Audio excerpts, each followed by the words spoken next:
The rain-soaked streets of San Francisco glistened under flickering streetlights, but for Elias Carter, the world was a blur of hunger and cold. At 16, he'd been on his own for months, kicked out by parents who couldn't accept the truth he'd barely whispered. He was gay. Now, shivering in an alley behind a diner called The Hearth, he clutched a torn jacket and prayed for a miracle. The diner's back door swung open, spilling warm light and the scent of fresh bread into the damp night. Elias froze as a man stepped out, tall, with a messy bun of dark hair and a face that held both strength and softness. He looked about 30, his apron dusted with flour, his brown eyes scanning the alley until they landed on Elias. "Hey, kid," he called, voice gentle but firm, like he'd seen too many nights like this. "You hungry?" Elias's stomach growled, betraying him, but pride kept his mouth shut. He'd learned to distrust kindness. It usually came with strings. The man crouched, unfazed by the rain, and held out a foil container. "I'm Marcus. This is meatloaf, mashed potatoes, some greens. No catch, I promise." His smile was small but real, cutting through Elias's defenses like a warm knife through butter. Hesitant, Elias took the food, the warmth seeping into his numb fingers. Marcus didn't linger or preach. He just nodded and disappeared back into the diner. That night, as Elias ate under a makeshift tarp, the meatloaf tasted like hope, something he hadn't felt since his world fell apart. He didn't know it then, but that moment would change everything. The hearth became Elias's lifeline. Every few nights, Marcus would leave food by the back door, never asking questions.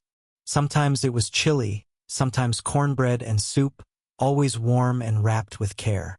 Elias started lingering near the diner during closing hours, watching Marcus through the window as he laughed with customers or scrubbed counters with a quiet focus. There was something about him. Maybe the way he moved with purpose, or the pride pin on his apron, a tiny rainbow flag that made Elias's heart ache with recognition. One night, Elias worked up the courage to speak. "Why do you do this?" he asked, clutching a container of spaghetti. Marcus paused, wiping his hands on his apron. "Because I've been where you are," he said simply.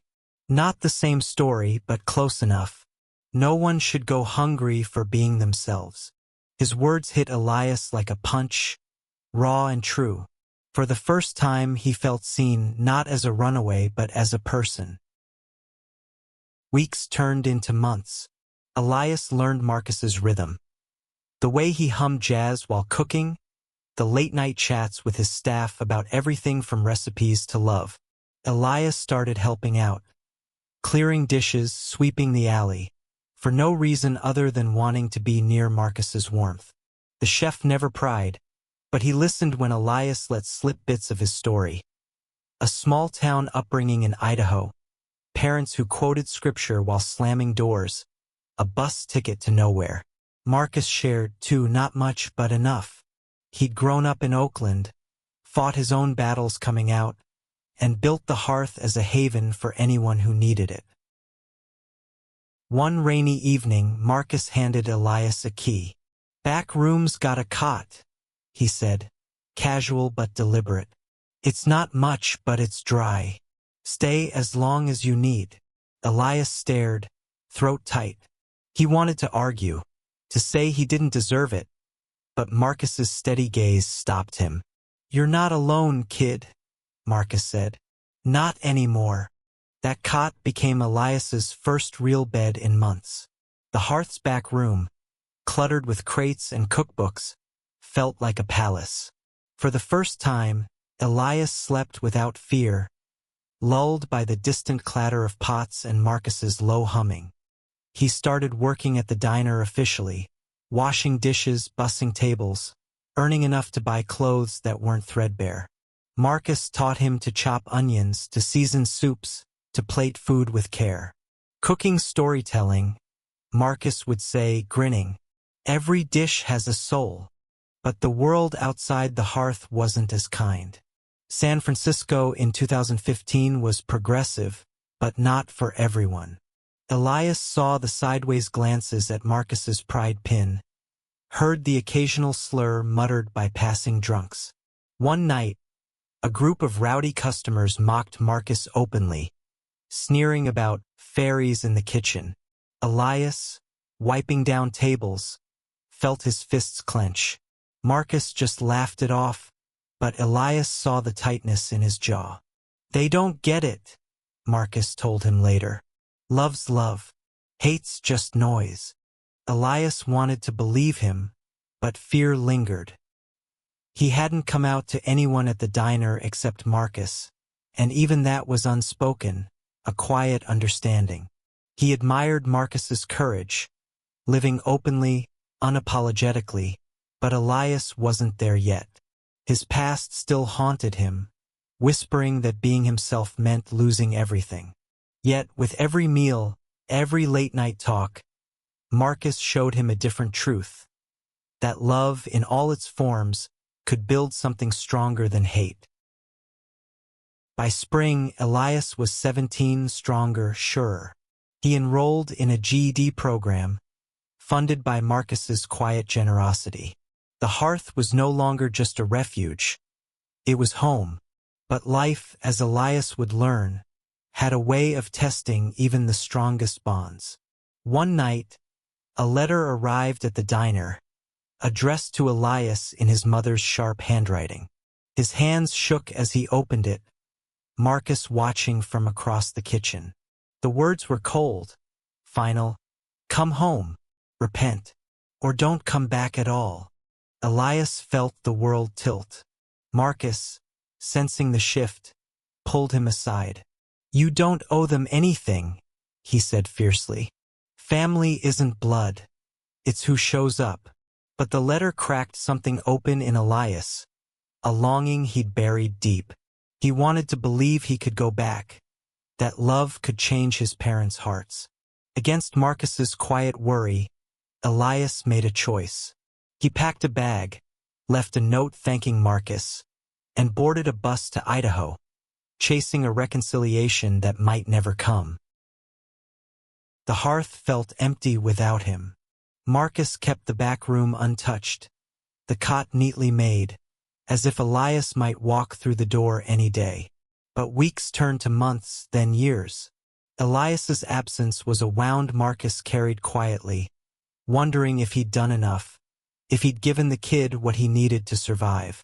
He kept cooking, kept serving, kept the pride pin on his apron. Life moved on, but the space Elias left behind never quite filled. /Xi artifact.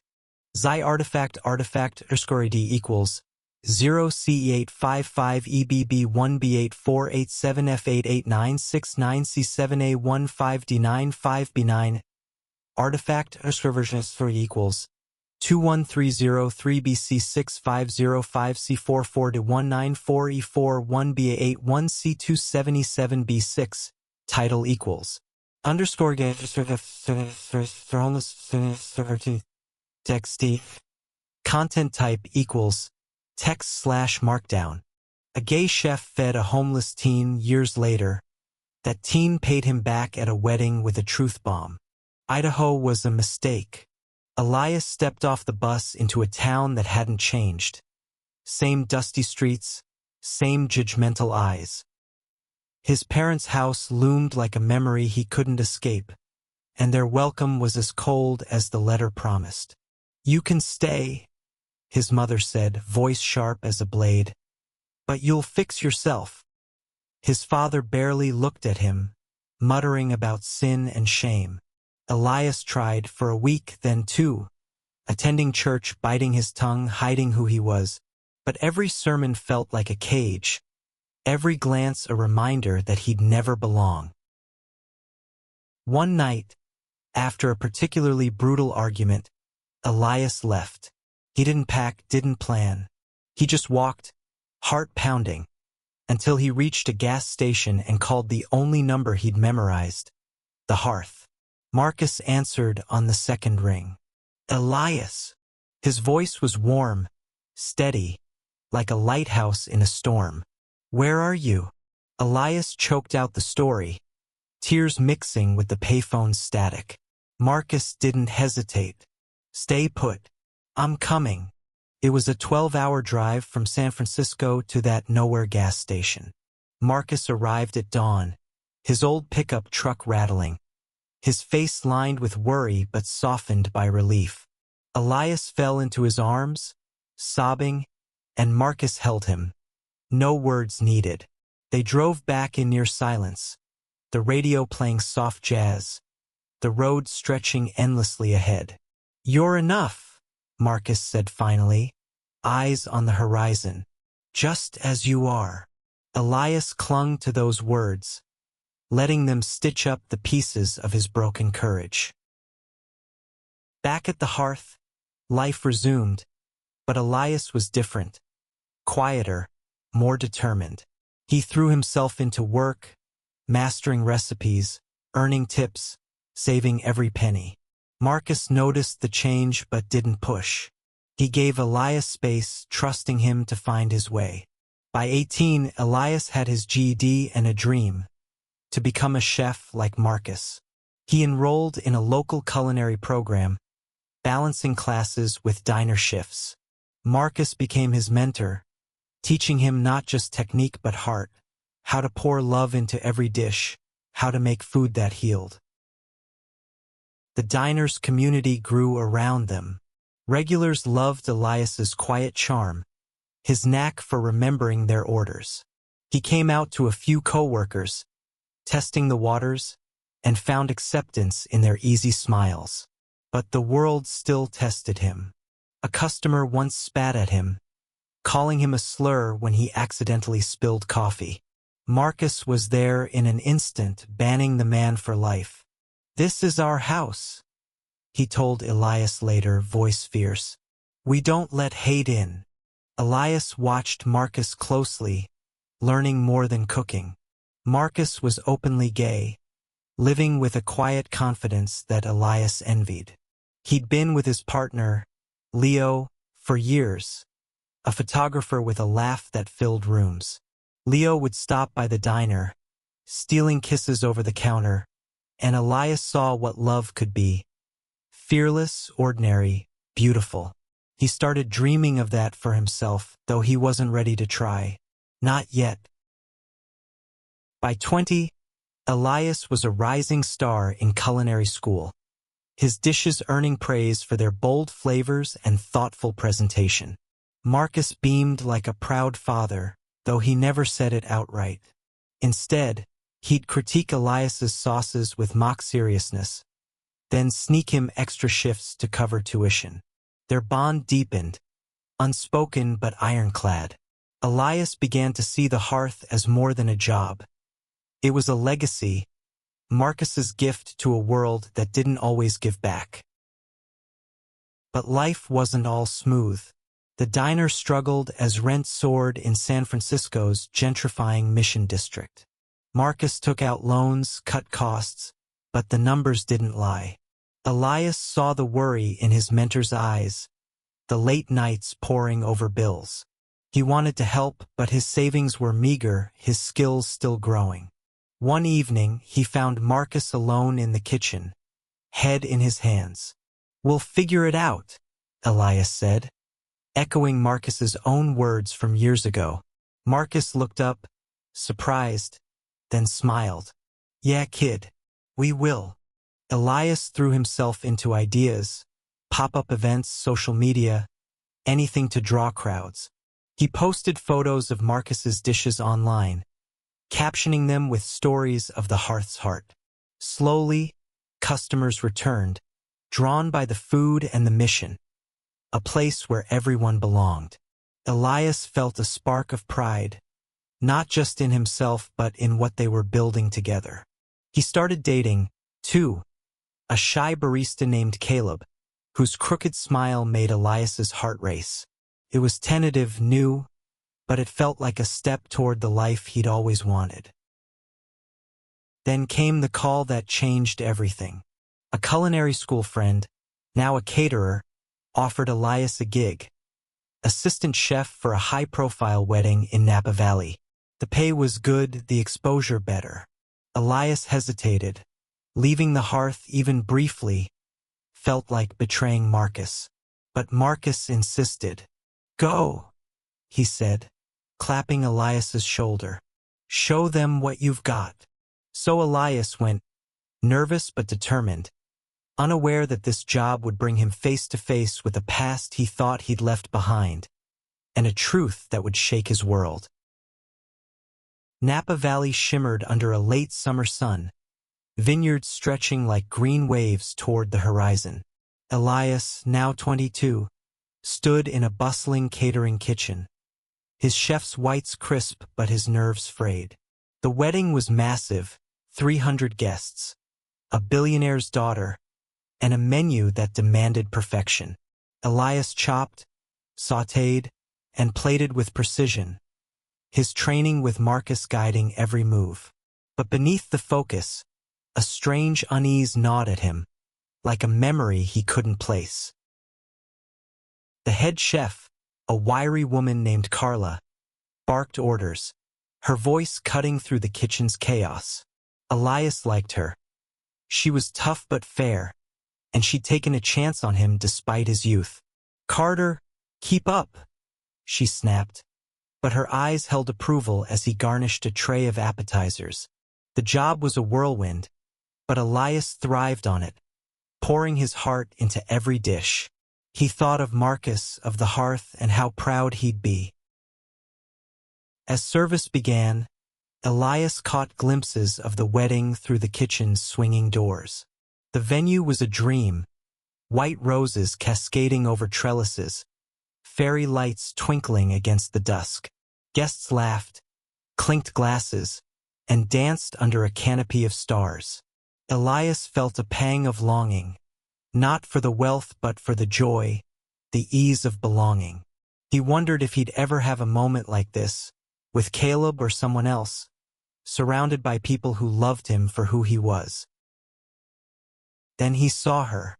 During a brief break, Elias stepped outside to catch his breath. And there, across the lawn, was his sister, Hannah. Older now, her hair longer, but unmistakable. She was a guest, laughing in a lavender dress, her arm linked with a man in a tux. Elias's heart stopped. He hadn't seen her since Idaho, since the night he'd left for good. She hadn't written, hadn't called. Yet here she was at this wedding, a world away from their small-town past. Elias ducked back into the kitchen, pulse racing. He wanted to run to her, to ask why she'd never reached out, but fear held him back. What if she rejected him like their parents had? What if she didn't even recognize him? He focused on his work, plating desserts with shaking hands, but Hannah's presence lingered like a ghost. Carla noticed his distraction. "You okay, kid?" she asked, softer than usual. Elias nodded, lying through his teeth. The night wore on, and Elias's unease grew. He overheard guests mentioning the bride's family, tech moguls from Boise, Idaho. His stomach twisted. Boise was his hometown. Could it be? He pushed the thought away, telling himself it was a coincidence. But when he carried a tray of champagne flutes to the reception, he saw the bride's parents, and his world tilted. His mother and father stood there, polished and smiling, greeting guests like they hadn't shattered their son's life years ago. Elias nearly dropped the tray. Carla grabbed his arm, steadying him. "Breathe," she whispered, guiding him back to the kitchen. "What's going on?" Elias couldn't speak, his throat tight with panic. He mumbled an excuse and slipped outside, hiding behind a catering van. His parents were here. Hannah was here. This wasn't just a job, it was a collision with everything he'd run from. He called Marcus, hands trembling as he dialed. "They're here," he said, voice breaking. My family. At the wedding. Marcus's response was instant, calm but fierce. You don't have to face them, Elias. But if you do, you're not that scared kid anymore. You're stronger than they'll ever know. Elias clung to the phone, Marcus's words anchoring him. He didn't know what to do, but he knew he couldn't run again. Back in the kitchen, Elias threw himself into work, using the rhythm of cooking to steady his nerves. Carla watched him closely, sensing something deeper but not pushing. As the night wound down, the bride's father, Elias's father, approached the catering team to thank them. Elias froze, his back to the man, praying not to be noticed. His father's voice, smooth and commanding, was the same one that had once called him an abomination. It took everything in Elias not to bolt. Hannah found him later by accident, near the dessert table. Elias! Her voice was a whisper, disbelieving. He turned, and her eyes widened, filling with tears. It's you, she said, stepping closer. I thought I didn't know if you were okay. Elias wanted to be angry, to demand why she'd stayed silent, but her trembling hands stopped him. I'm sorry, she whispered. I was scared. I didn't know how to find you. They talked, haltingly, as the wedding buzzed around them. Hannah had left home, too, unable to stomach their parents' rigidity. She'd been in college, trying to rebuild, when she got invited to this wedding, her best friends. She hadn't known Elias would be here. I missed you, she said, and Elias felt the walls he'd built crack. They hugged, awkward but real, and for a moment, he felt like a brother again. But the night wasn't done with him. As Elias returned to the kitchen, Carla pulled him aside. The bride wants to meet the team, she said. You're coming. Elias's heart sank. Meeting the bride meant facing his parents again, in front of everyone. He wanted to refuse, but Carla's no-nonsense stare left no room for argument. With Marcus's words echoing in his head, Elias steeled himself and followed her out, unaware that the bride's gratitude would unravel a secret that tied him to Marcus in ways he never imagined. The reception hall glowed with candlelight, the air thick with laughter and clinking glasses. Elias followed Carla, his heart pounding as they approached the head table where the bride, her parents, and Hannah sat. The bride, Lily, was radiant in white, her smile wide as she thanked the catering team.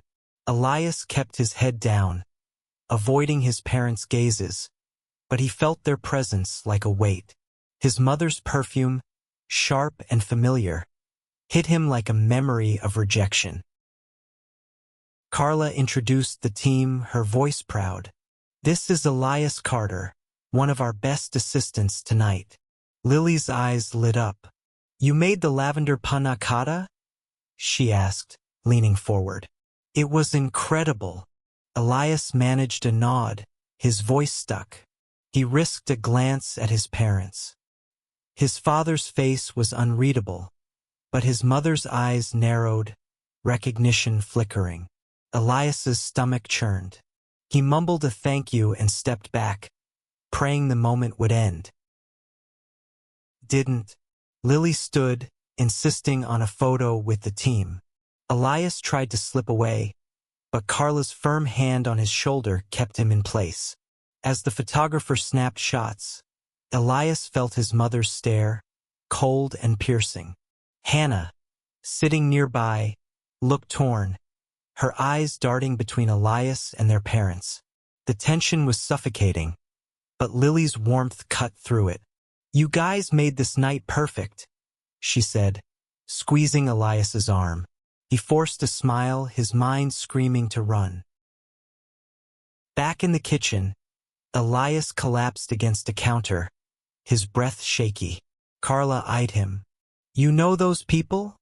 She asked, direct but not unkind. Elias hesitated, then nodded. My parents.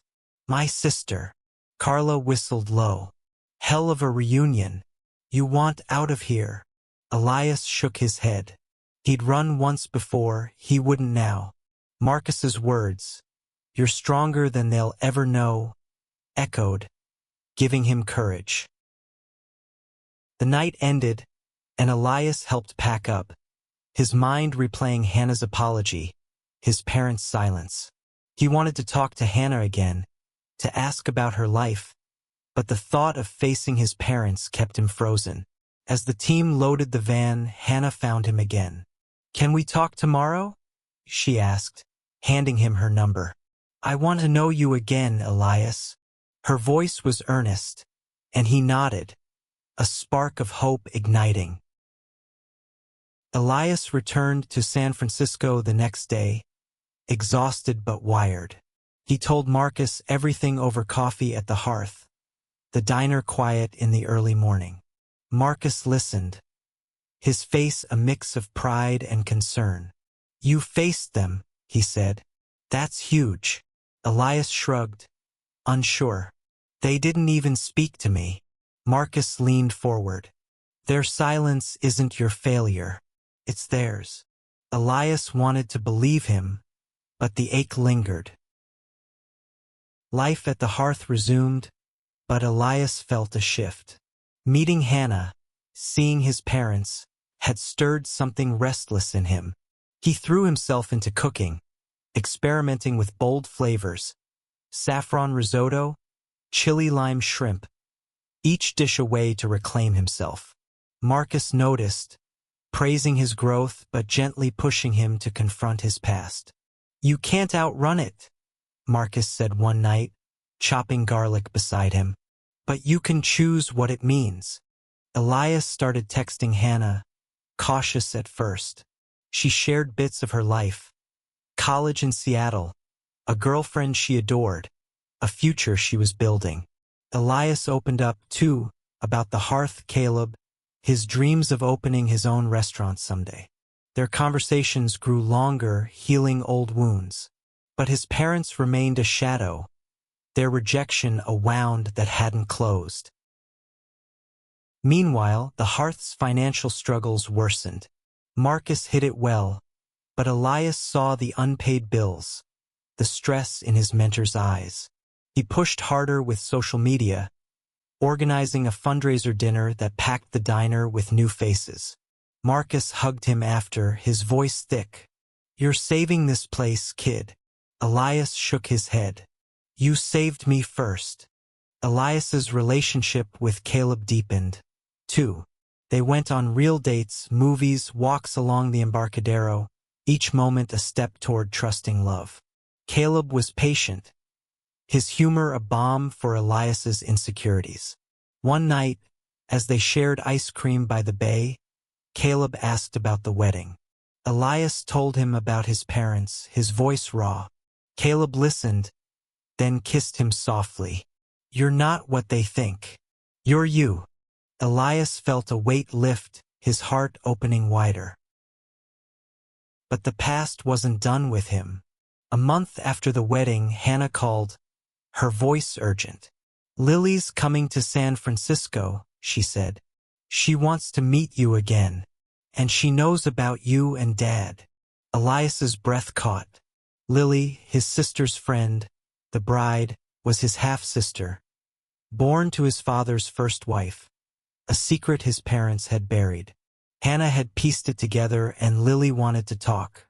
Elias felt the ground shift again, unsure if he was ready for another truth, another family. But Marcus's voice rang in his head. "You're not alone."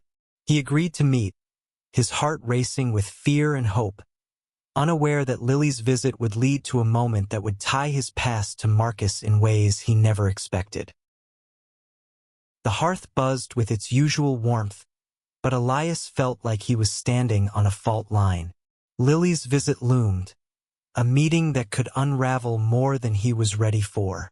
He worked the lunch shift, plating burgers and pouring coffee, but his mind was elsewhere. Marcus noticed, tossing him a dish towel with a grin. Stop overthinking, kid. You've got this. Elias managed a laugh, but his stomach knotted. A half-sister. Another secret his parents kept. Lily arrived that afternoon, her presence as bright as it had been at the wedding. She hugged Elias like they'd known each other forever, her smile disarming. They sat in a corner booth, Hannah beside them, as Lily explained. "I found out about you last year," she said, her voice soft but steady.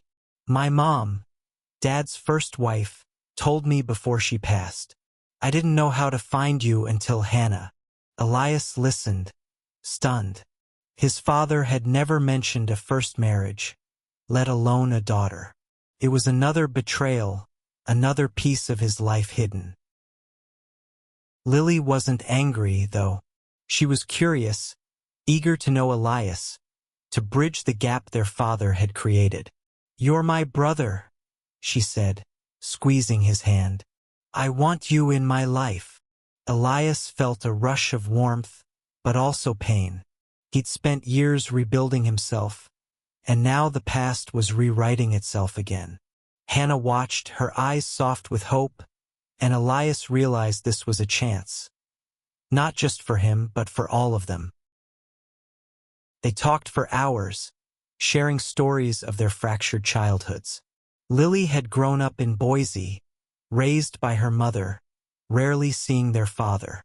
She'd built a life in tech, married her college sweetheart, and carried a quiet strength that reminded Elias of Marcus. As they spoke, he felt a bond forming, fragile but real.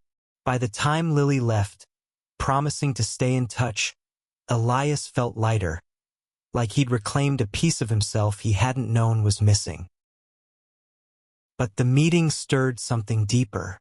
Elias started questioning his place, not just in his family but in the world. He loved the hearth, loved Marcus, loved Caleb, but he felt a pull to do more, to leave a mark.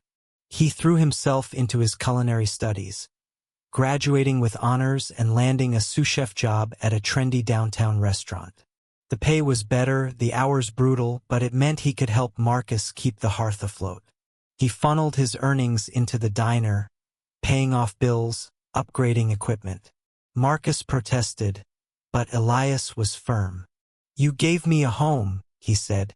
"This is me giving back." Life moved fast.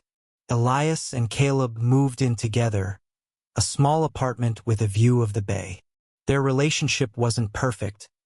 Arguments over late nights, missed dates, but it was real, grounded in love. Elias kept in touch with Lily and Hannah, their bond growing through texts and visits. He even started dreaming of his own restaurant, a place like the hearth but with his own stamp, bold flavors, open doors, a haven for anyone who needed it. The hearth, meanwhile, was thriving again, thanks to Elias's fundraising and Marcus's relentless heart. The diner became a local legend, featured in food blogs and magazines.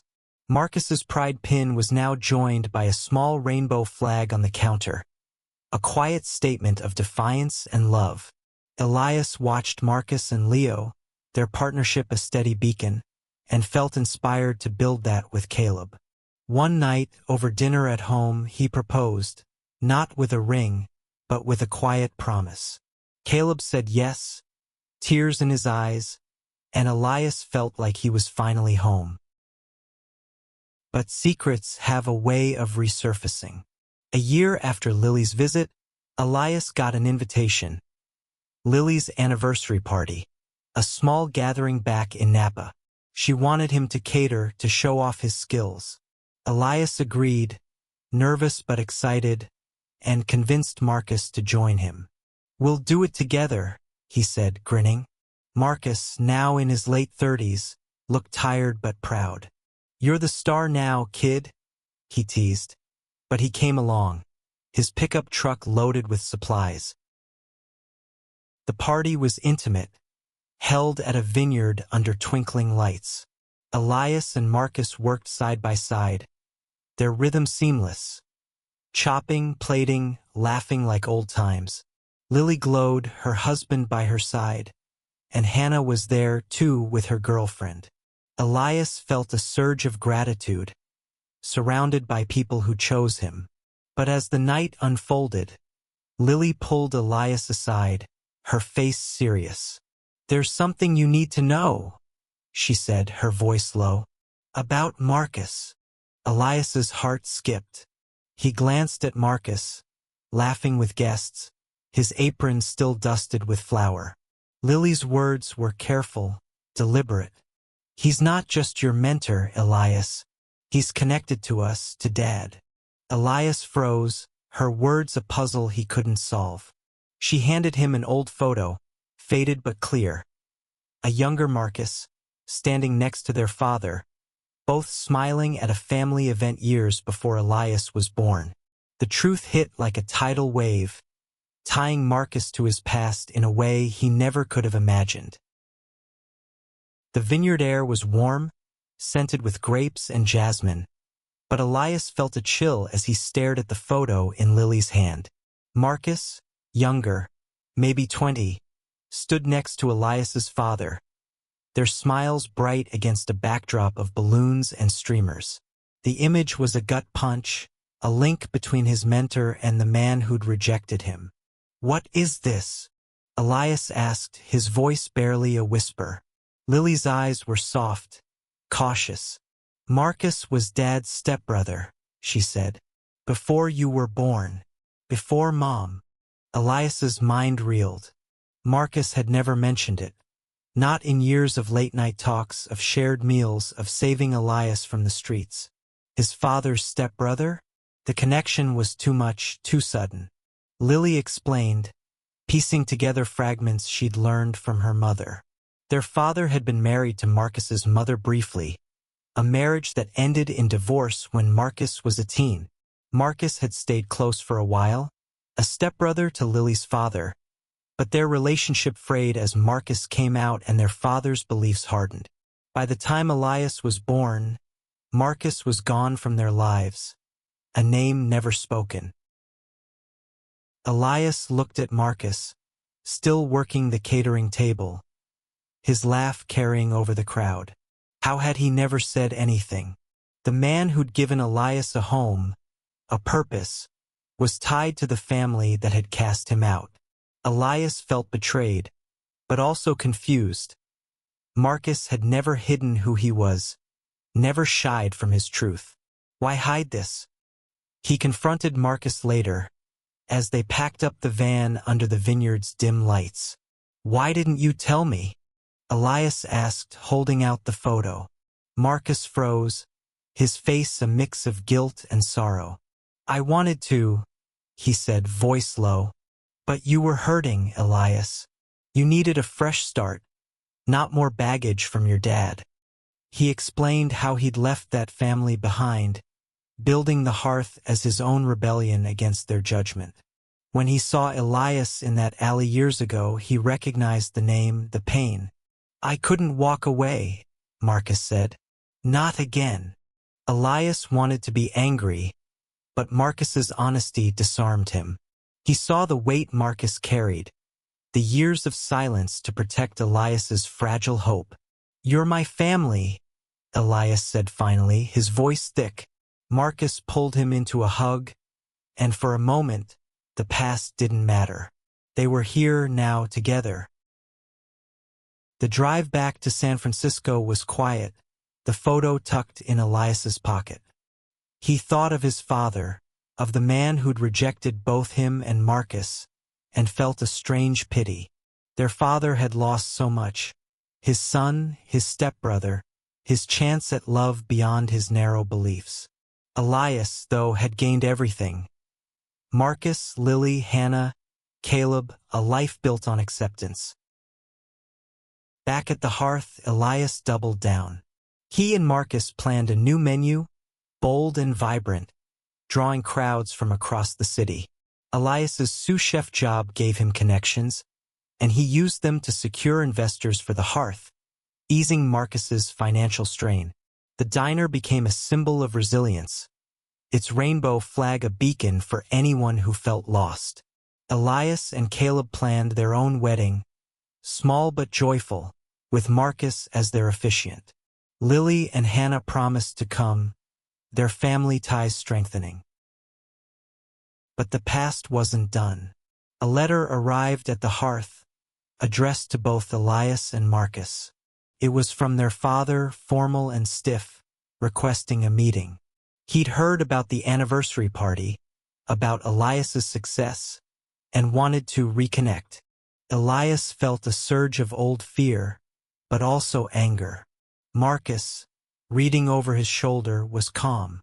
"Your call," he said, "but you don't owe him anything." Elias wrestled with the decision for days. Part of him wanted closure, to face the man who'd shaped so much of his pain. Another part wanted to leave it behind, to protect the life he'd built. Caleb supported him, quiet but steady, while Marcus shared his own story of confronting their father years ago. A meeting that ended in silence but gave Marcus peace. "It's not about him," Marcus said. "It's about you." Elias chose to meet, but on his terms. He picked a neutral spot, a park bench by the bay, with Marcus and Caleb nearby for support. His father arrived, older now, his face lined with regret. He spoke of mistakes, of wanting to make amends, but his words felt hollow, tinged with the same rigidity Elias remembered. "I'm proud of you," his father said, but Elias heard the unspoken conditions. He stood, calm but firm. "I'm proud of myself," he said, "and I didn't need you to get here." Walking away, Elias felt free. Marcus clapped his shoulder, and Caleb took his hand, their presence a reminder of the family he'd chosen. The hearth waited for him, its lights glowing in the dusk, a testament to love's power over hate. But the biggest moment was yet to come, at Elias and Caleb's wedding, where a truth would tie everything together in a way no one expected. The months leading to Elias and Caleb's wedding were a whirlwind of joy and chaos. They chose a small venue in the Presidio, a garden tucked beneath eucalyptus trees, with the hearth catering every dish. Elias, now 24, spent late nights perfecting the menu, herb-crusted lamb, citrus tarts, dishes that told his story. Marcus was everywhere, chopping, tasting, teasing Elias about his nerves. "You're marrying the love of your life," he said, grinning. "Don't burn the sauce." Elias laughed, but his heart was full, grounded by Marcus's steady presence. Lily and Hannah helped plan, their laughter filling the gaps of lost years. Lily designed the invitations, her tech skills turning them into works of art, while Hannah scouted flowers, her girlfriend trailing behind with a camera. The guest list was small but meaningful. Diner regulars, culinary school friends, Caleb's family, who'd embraced Elias like a son. Elias's parents weren't invited. After the park meeting, he'd drawn a line. Their absence stung, but it was a pain he could carry. The hearth was thriving, its fame spreading beyond San Francisco. Elias's social media savvy had turned it into a destination, with lines out the door for Marcus's meatloaf and Elias's new specials. Investors were circling, but Marcus and Elias agreed. The hearth would stay true to its roots, a haven for all. Elias's dream of his own restaurant simmered, but for now, he poured everything into the diner, repaying Marcus's faith with every dish he created. Caleb, meanwhile, was Elias's rock. They'd fought through doubts, Elias's fear of not being enough, Caleb's frustration with his long hours, but love always won.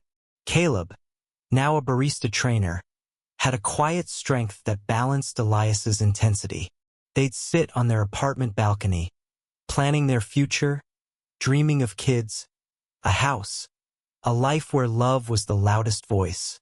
Elias felt ready, not just for the wedding, but for everything it represented. The wedding day dawned bright, the garden alive with color. Elias wore a navy suit, Caleb a soft gray one, their boutonnieres tiny sprigs of lavender in honor of the hearth.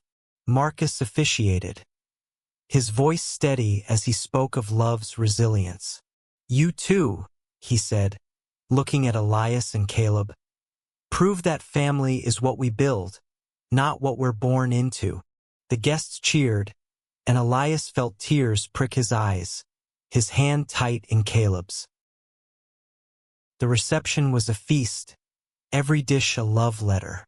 Guests raved over the food, the music, the joy that filled the air. Lily and Hannah danced together, their laughter infectious.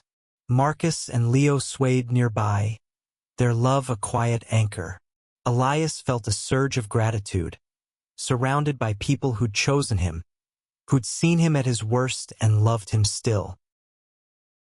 As the night wound down, Elias took the microphone, his heart pounding.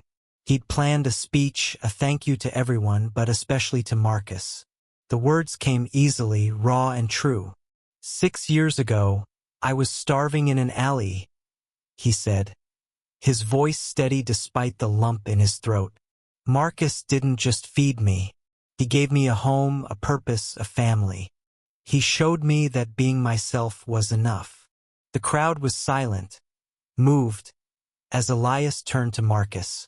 "You're my brother, not just in blood, but in every way that matters." Marcus's eyes glistened, but Elias wasn't done. He pulled out a small envelope, his hands trembling. "I've been saving," he said, "for the hearth, for you."